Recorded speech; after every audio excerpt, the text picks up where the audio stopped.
मैं जैसा मेरे विषय में बताया, देखिए मैं मूल रूप से बिहार का रहने वाला हूँ, आप सब जानते हैं। वहाँ शराब बंद हो गई तो मैं दिल्ली रहने लगा। फिर जब से मैं दिल्ली रहने लगा तब से दिल्ली वाले बंद होने लगे, वो भी शराब में ही बंद हो रहे थे। तो आज जो एक घटना मेरे साथ गुप्ता जी घटी, वो घटना आपको बताता हूँ। आशुतोष भाई बहुत अच्छा संचालन करते हैं आप, और इतनी बढ़िया शानदार घटना घटी, आप सबको मजा आ जाएगा, मंच के लिए भी बिल्कुल नई बात है। मैं जब इस कार्यक्रम के लिए आया, इतना बढ़िया हॉल, सारी व्यवस्था बहुत अच्छी, समय से बहुत पहले आ गए थे, तो तब तक पब्लिक आई नहीं थी। मैंने सोचा बोर हो रहे, चलो बाहर चल के थोड़ा चाय वगैरह पिया जाए। तो यहाँ से निकल करके मैं गया बाहर, एक दुकान है चाय की, मैं वहाँ पे चाय पीने लगा। बिल्कुल सच्ची घटना बता रहा हूँ। मैं जैसे ही चाय पीने लगा तो एक कुत्ता आ गया। अब मेरे भीतर दया जगी, मैंने कहा ये कुत्ता आया है, इसको कुछ देना पड़ेगा।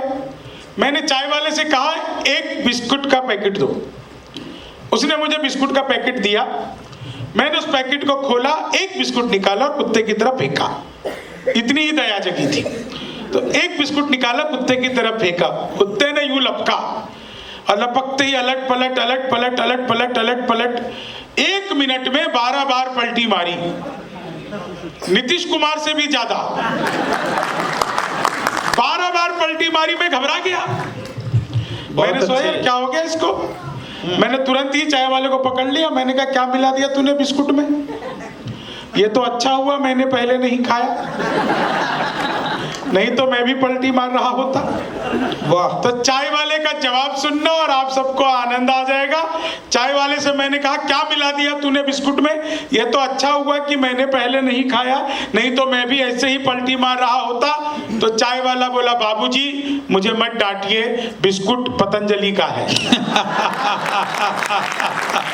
खाते ही कुत्ता अनुलोम विलोम कपाल भाती सूर्य नमस्कार प्राणायाम सब कुछ एक साथ करने लगा है। तो मामला बिल्कुल ही अद्भुत है। क्या बात है। देश अपना बहुत अद्भुत है। यहाँ पर तो आप लोग साहित्य के सृजक हैं, अध्यापक लोग हैं। अध्यापकों को तो मैं स्कूल टाइम से भी दूर से प्रणाम करता था। पास जाने की हिम्मत तब भी नहीं होती थी, अभी भी आप लोगों को मैं दूर से प्रणाम करता हूँ। लेकिन मैं एक घटना आपको और बताता हूँ। यहाँ दिल्ली में बिहार वालों पे बहुत आरोप लगते हैं कि बहुत सारे बिहारी है दिल्ली आ जाते हो। मैं हमेशा कहता हूँ इसमें हम बिहारियों की कोई गलती नहीं है, सारा कसूर इन दिल्ली वालों का है। अच्छा। ये लोग बड़े बड़े पांडाल लगाते हैं, कीर्तन मंडली बुलवाते हैं, फिर भजन करवाते हैं, राधे राधे जपो चले आएंगे बिहारी, राधे राधे जपो चले आएंगे बिहारी, राधे राधे जपो चले आएंगे बिहारी। अब कलयुग में वो बिहारी आ नहीं सकते, हमें ट्रेनों में ठुस ठुस कर आना पड़ता है। वाह वाह भाई शंभू, बहुत अच्छे। तो हमारा तो मामला अद्भुत है। मैं तो इलेक्ट्रॉनिक शॉप पे गया, मैंने पूछा टीवी कितने का दे रहे हो? बोला हम बिहारियों को टीवी नहीं देते। मैंने कहा तुझे कैसे पता लगा? बोले निकल यहाँ से। अगले दिन मैं सूट बूट हैट नकली मूछे। मैंने कहा ये टीवी कितने का दे रहे हो? बोला तुझे कल भी मना किया था। अगले दिन मैं बुर्का और के चला गया। मैंने कहा भैया ये टीवी कितने का दे रहे हो? बोला भाई साहब आपको 2 दिन से मना कर रहा हूं, हम बिहारियों को टीवी नहीं देते। मैंने कहा ठीक है मत दे, लेकिन ये बता तुझे पता कैसे लगता है मैं बिहारी हूँ? बोला बेटा जिसे तू टीवी कह रहा है वो माइक्रोवेव है। ये जो माइक्रोवेव को गुप्ता जी टीवी बताने का कॉन्फिडेंस बिहार लेके आया। बिल्कुल नई बात। दादा यहाँ पे सर्वेश जी बैठे हैं, बहुत सारे डॉक्टरों से मिलना होता, आप में से भी कोई एक आध डॉक्टर तो होंगे ही।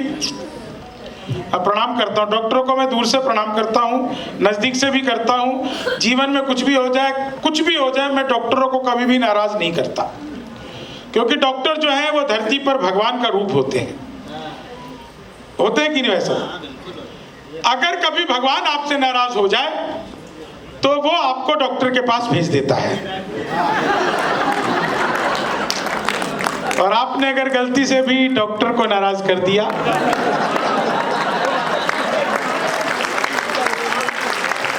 तो आपका भगवान के पास जाना तय है। तो एक डॉक्टर भाई साहब ऑपरेशन थिएटर में घुसा, विष्णु जी, एक डॉक्टर ऑपरेशन थिएटर में घुसा, मरीज लेटा हुआ है। मरीज को देखते ही डॉक्टर ने कहा, पांडे घबराओ मत। इतना सुनते ही मरीज उठकर बैठ गया। ऑपरेशन थिएटर में मरीज उठकर बैठ गया। बोला, डॉक्टर साहब लगता है आप किसी गलत मरीज का इलाज करने आ गए। मेरा नाम पांडे नहीं है। तो डॉक्टर ने कहा, मैं जानता हूं, पांडे मेरा नाम है। मैं खुद से कह रहा हूं, पांडे घबराओ मत। तो इतने में वो देखा मरीज ने कंपाउंडर के हाथ में फूलों की माला। तो पूछा कि ये क्या है? बोले, अरे ये मेरा पहला ऑपरेशन है, सक्सेस हो गया तो मेरे लिए,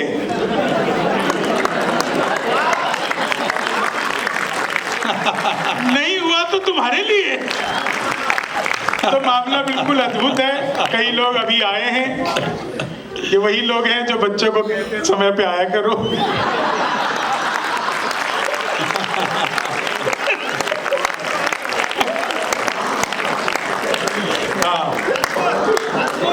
ना भाई साहब, थैंक यू।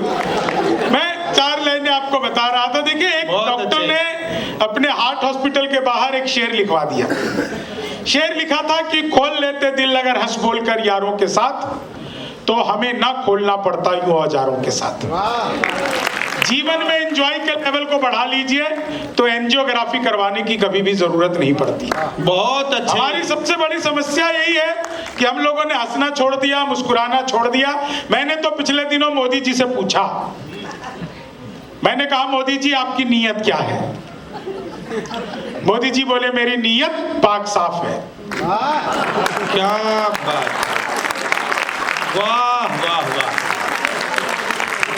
वो पिछले दिनों चीते भारत आए थे, तो मैंने चीते से भी पूछा, मैंने कहा, तुम भारत आ रहे हो, तुम्हें यहाँ आते हुए डर नहीं लगा? बोले, नहीं, हम वहीं से बीजेपी ज्वाइन करके आए हैं।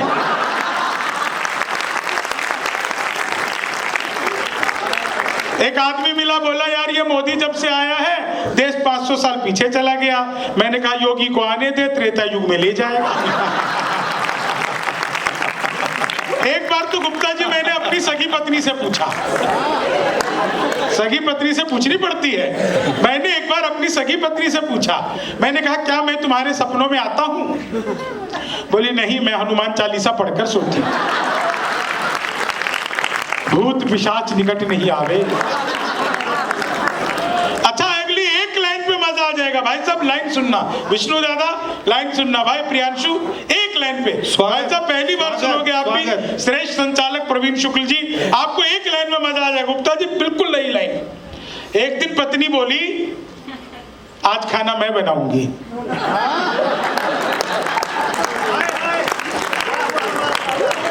मैंने कहा, धन्य हो गए, जो सबसे अच्छा आता है बना ले। भाई साहब मुंह बनाकर आ गई। हाँ, लेकिन उसने बनाई पनीर की सब्जी। मैंने उसमें पनीर ढूंढा, कहीं नहीं था। मैंने कहा, ये कैसा पनीर बना दिया तूने? बोली, खोया पनीर। मेरा एक आंसू गिरा उसी में टपका। मैंने कहा, ये रोया पनीर हो गया। मामला बिल्कुल अद्भुत होता है। महिलाएं हंस रही हैं, बहुत अच्छा लग रहा है। एक रिक्वेस्ट करना चाहता हूं, घर पर भी ऐसी रहा करो।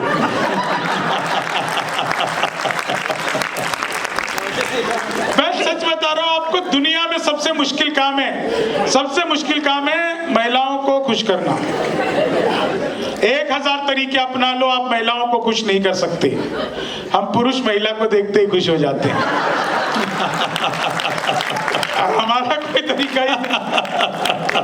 अच्छा, महिला अगर आपकी पत्नी हो तो भूल जाओ कि खुश कर पाओगे।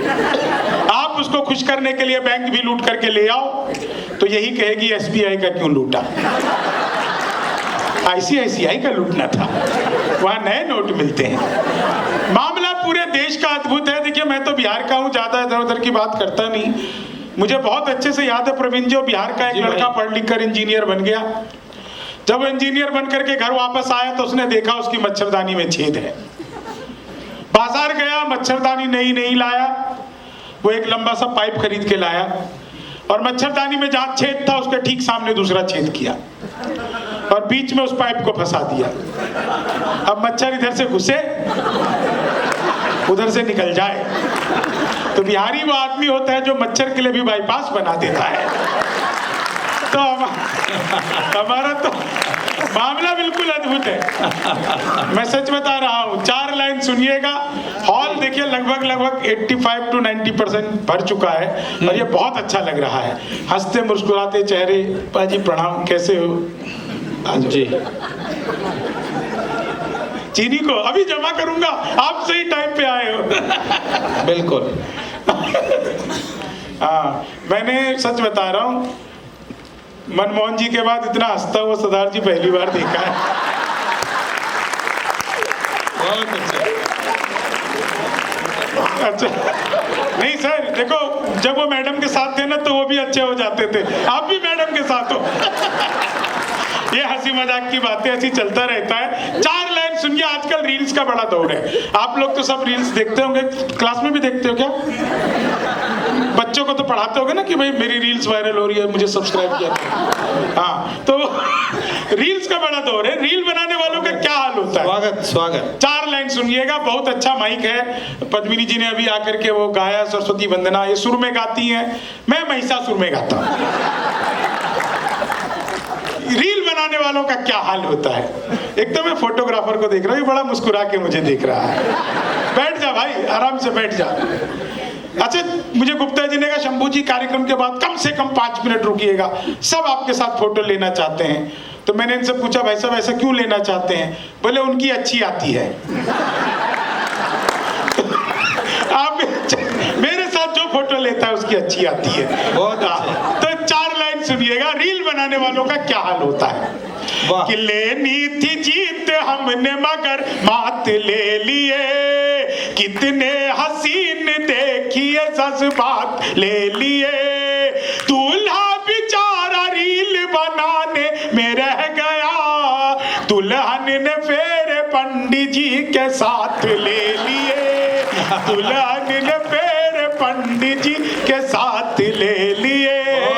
भगवान मेरा साथ आप यूं भी निभाना, किस्मत के खेल में मुझे ऐसे भी जिताना, सलमान के जैसे भले बीते ये जवानी, लेकिन बुढ़ापे में अनूप जलोटा बनाना, लेकिन बुढ़ापे में अनूप जलोटा बनाना। ये 4 लाइनें आप सबको बहुत आनंदित करेंगी और इस 4 लाइनों का आप लोग मजा लीजिए। कि ख्वाबों में तेरे रंग कोई पिंक नहीं है, और पास तेरे अपनी कोई थिंक नहीं है, राहुल को लगी ठंड तो मोदी ने ये कहा, आधार से रजाई तेरी लिंक नहीं है, आधार से। अब हमारे बीच में 3 कवि जो हैं वो उत्तर प्रदेश से हैं। कुछ विशेष बात है भाई साहब? अच्छा, बहुत अच्छा। नहीं वो तो ठीक है। विष्णु जी ये कह रहे हैं कि क्या कमाल सुना रहा है। वो मुझसे भी कह सकते थे आप। अब तुम यहाँ हो ना इसलिए। देखो भाई साहब, आप तुमसे जो कह रहे हो बाद ना, में कहेंगे। मेरी बात सुनो, मैं इतना भी बिहारी नहीं हूँ।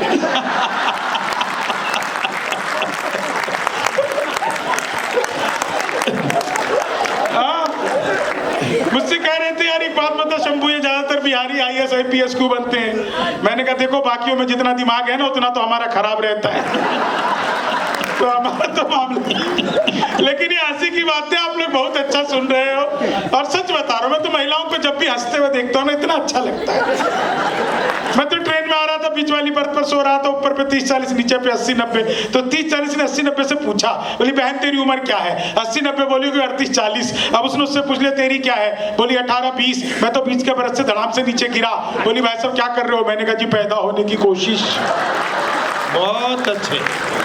अब अब उस पैदा होने की कोशिश में मैं नीचे गिर के सामने बैठ गया, वो महिलाएं भी सामने बैठ गई और सब लगी हुई। मैंने कहा बहन जी क्या कर रही हो? बोली ऐसा करने से नए बाल उगते, काले घने लंबे बड़े होते, तुम भी करो। दूसरी भी लगी हुई, मैंने कहा बहन जी क्या कर रही हो? बोली ऐसा करने से नए बाल उगते, काले घने लंबे बड़े होते, तुम भी करो। तीसरी भी कर रही थी, चौथी कुछ नहीं कर रही, मंकी कैप पहन के बैठी हुई, आंखें दिख रही, हाथ पीछे। मैंने कहा बहन जी आप क्यों नहीं कर रहे ऐसे ऐसे? बोली भाई साहब करती थी अब छोड़ दिया। मैंने कहा क्यों छोड़ दिया? बोली 2 साल ज्यादा कर लिया, मूछें निकल आई। बहुत अच्छे।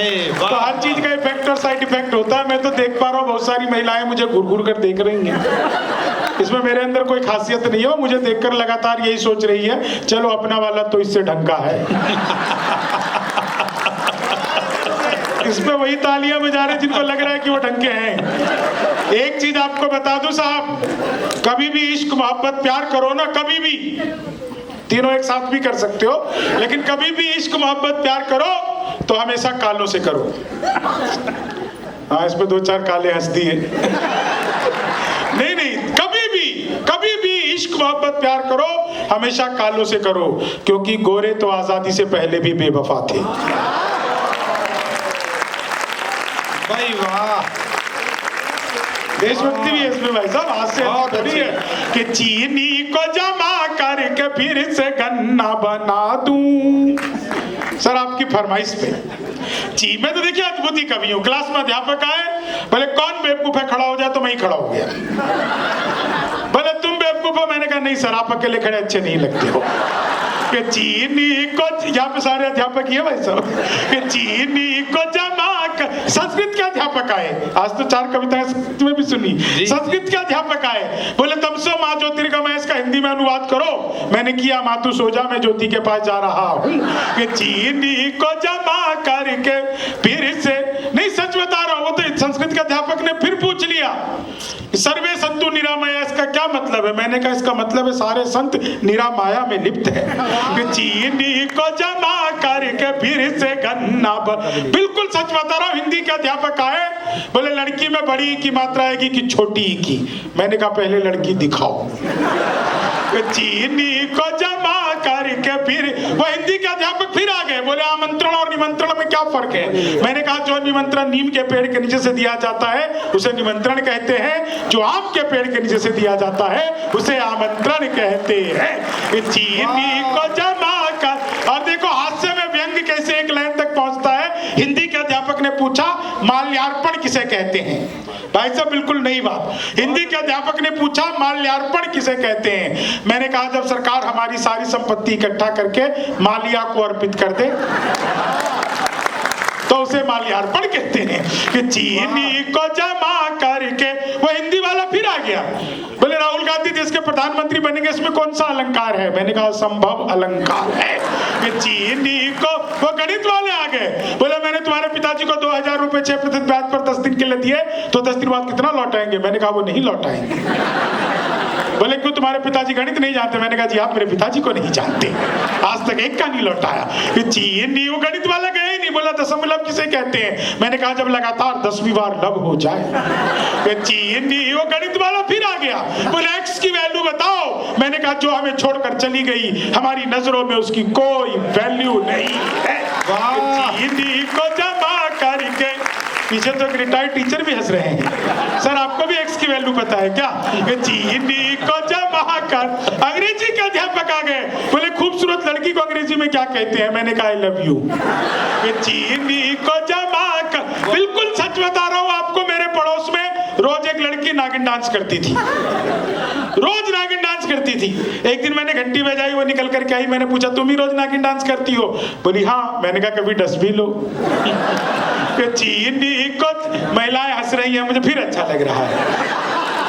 नहीं महिलाएं, आपको पता है ये कॉपी पेस्ट, इस कॉपी पेस्ट का आविष्कार हिंदुस्तान में हुआ है और नारी शक्ति ने किया है। वो नीचे वाले होठों पर लिपस्टिक लगाती है, ऊपर पप पप पप पप पप करती है, हो जाता है कॉपी पेस्ट। चीनी को जमा करके फिर से, आप लोग क्या, मैं तो सर देखो सारे यहाँ पे अध्यापक हैं सर, मुझे बहुत अच्छे से प्रवीण जी एक बात याद आ गई। अंतिम बात आपको बताता हूँ क्योंकि समय की अपनी सीमाएं हैं।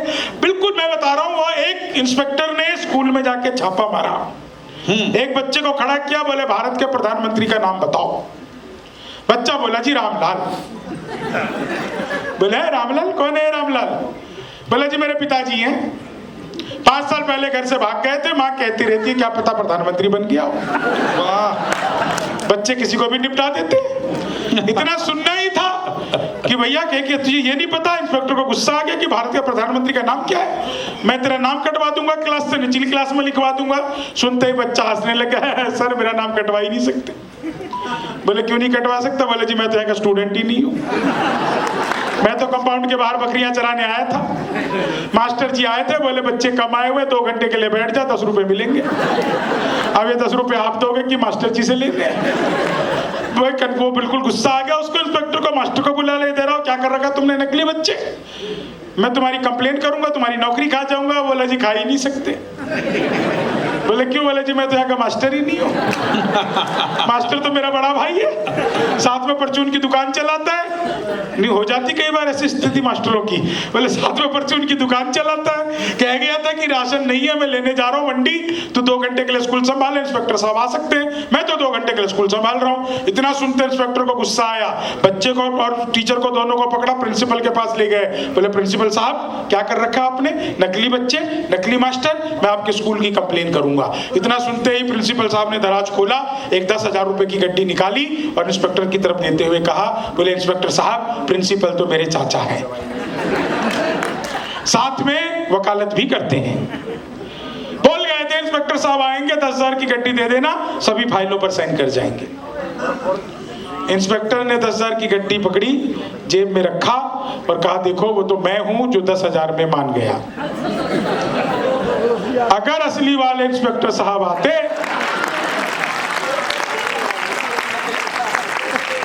वाह देखो आप लोगों ने गलत जगह ताली बजा दी। इतना सुनते ही प्रिंसिपल फिर हंसने लगा। तो बोले सर अब क्यों हंस रहे हो? बोला अरे इंस्पेक्टर साहब एक बात बताओ, जहाँ पे बच्चे नकली, जहाँ पे मास्टर नकली, जहाँ पे इंस्पेक्टर नकली, जहाँ प्रिंसिपल नकली, वहाँ नोट कौन से असली है? तो अपना तो देश अद्भुत है। 4 लाइनें आपको सुनाता हूँ। पोशाक की बात की आदरणीय प्रवीण शुक्ल जी ने। आप लोग सब बच्चों को पढ़ाते हैं, उनके भविष्य को निखारते हैं, और आप सब लोग के कारण ही ये पूरा हिंदुस्तान जो है एक आत्मनिर्भर भारत का सपना देखता है। और ये फुल मार्क्स जो हमारी इतनी बढ़िया पब्लिकेशन ने, इतना बढ़िया, मतलब दिल्ली का कोई एक कवि सम्मेलन जिसका मुझे इंतजार रहता है कि इन लोगों को आकर के सुनाना है, वो सिर्फ यही कवि सम्मेलन है, क्योंकि यहाँ पे सभी बुद्धिजीवी लोग हैं। बुद्धिजीवी जानते हो ना कौन होते हैं? हंस क्यों रहे हो? जिसकी बुद्धि में छोटे छोटे जीव पड़ जाते हैं ना, बुद्धिजीवी। नहीं, वो जो जीरोक्स कराने के बाद स्पेलिंग भी लाते हैं कि ठीक तो है। तो ये खैर ये तो हंसी की बात है, लेकिन आप लोगों को बस एक चीज मैं बताना चाहता हूँ, बच्चों को बस आप इतना भर बताइए कि वो जैसा है ना दुनिया में, उससे ज्यादा परफेक्ट और दूसरा कुछ हो ही नहीं सकता है। इसका बहुत बड़ा एग्जाम्पल मैं खुद हूँ। आप मुझे देखो तो मैं कैसा भी नहीं हूँ, लेकिन मैं जैसा हूँ ना वैसा दुनिया में कोई और है ही नहीं। वाह, मैं यही वेशभूषा पे, इसी शक्ल पे, इसी सूरत पे, इसी बिखरे तिखरी जुल्फों पे पूरी दुनिया में लोगों को हंसाता फिरता हूँ। 4 लाइनें अंतिम सुना कर स्वागत शंभू। कि पोशाक पुरानी लिए अभिनव हूँ मनाओ, पोशाक पुरानी लिए अभिनव हूँ मनाओ, नफरत में भी मैं प्यार का कलरव हूँ मनाओ, रोने के लिए और भी महफिल है जहां में, शंभू शिखर में हास्य का उत्सव हूँ मनाओ, शंभू शिखर। आप सबका बहुत बहुत आभार, बहुत बहुत धन्यवाद।